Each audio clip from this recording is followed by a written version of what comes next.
Assalamualaikum warahmatullahi wabarakatuh. Perkenalkan, nama saya Vivi Fariska dari Prodi Pendidikan Islam Anak Usia Dini, Fakultas Ilmu Tarbiyah dan Keguruan. Ini melanjutkan tugas yang kemarin sudah saya buat. Langsung saja di sini selanjutnya saya akan membahas tentang gangguan perkembangan bahasa verbal atau reseptif dan ekspresif.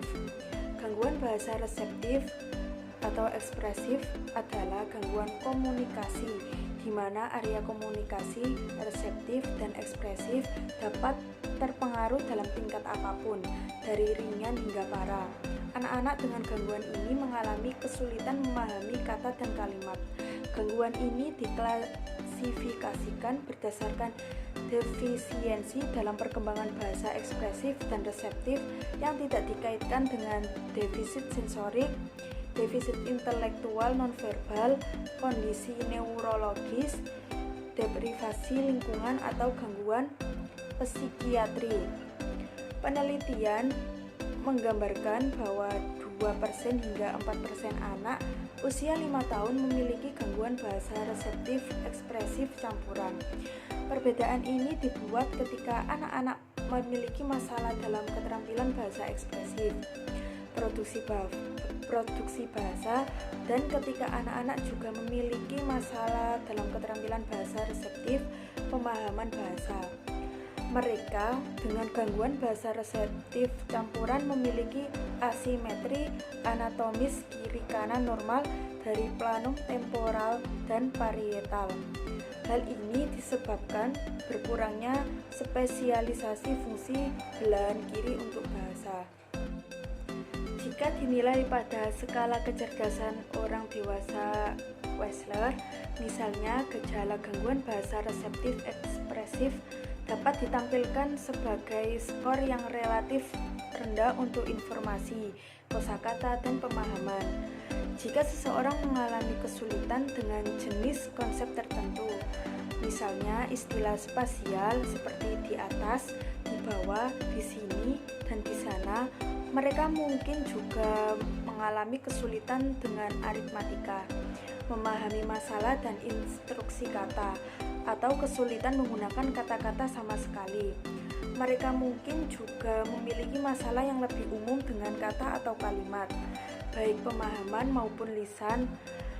Beberapa anak akan memiliki masalah dengan pragmatik penggunaan bahasa dalam konteks sosial juga, dan karena itu akan kesulitan menyimpulkan makna.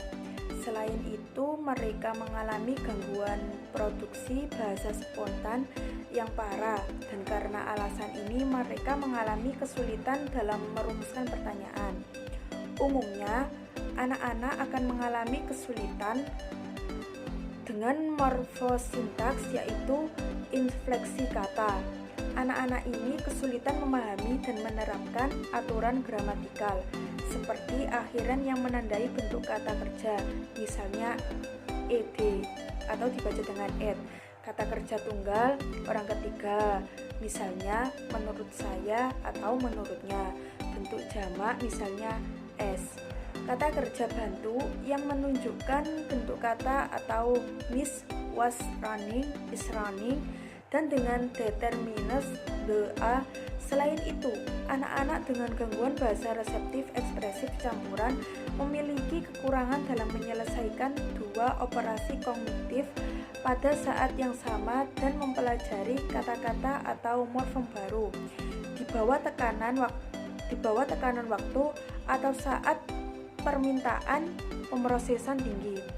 Anak-anak ini juga mengalami defisit pemrosesan pendengaran, di mana mereka memproses informasi pendengaran pada tingkat yang lebih lambat dan akibatnya tersebut membutuhkan lebih banyak waktu untuk diproses. Studi menunjukkan bahwa bahasa reseptif dan ekspresif yang rendah pada usia muda berkorelasi dengan peningkatan keparahan gejala autisme pada anak-anak di tahun-tahun awal sekolah mereka. Anak-anak yang menunjukkan kekurangan di awal perkembangan bicara dan bahasa, mereka berisiko mengalami masalah bicara dan bahasa selama masa kanak-kanak nanti. Demikian pula Bahkan jika masalah bicara dan bahasa ini telah diselesaikan, anak-anak dengan keterlambatan bahasa dini lebih beresiko mengalami kesulitan dalam kesadaran fonologis, membaca, dan menulis sepanjang hidup mereka. Anak-anak dengan gangguan bahasa reseptif ekspresif seringkali cenderung memiliki implikasi jangka panjang untuk perkembangan bahasa, keaksaraan, perilaku, perkembangan sosial, dan bahkan masalah kesehatan mental. Jika dicurigai mengalami gangguan bahasa reseptif ekspresif, pengobatan tersedia dari ahli terapi bicara atau ahli patologi. Sebagian besar perawatan bersifat jangka pendek dan bergantung pada akomodasi yang dibuat di dalam lingkungan untuk meminimalkan gangguan pada pekerjaan atau sekolah. Teknik menonton dan melihat menyarankan anak-anak dengan gangguan bahasa reseptif ekspresif yang berasal dari rumah kelas menengah yang stabil tanpa masalah perilaku, medis, atau pendengaran lainnya harus dipantau dengan waspada daripada menerima intervensi. Seringkali anak-anak tidak memenuhi kriteria kelayakan yang ditetapkan melalui evaluasi bahasa lisan yang komprehensif, dan berbagai akibatnya tidak paling cocok untuk program intervensi awal dan memerlukan pendekatan yang berbeda selain model satu ukuran cocok untuk semua. Itu sekian dari saya. Wassalamualaikum warahmatullahi wabarakatuh.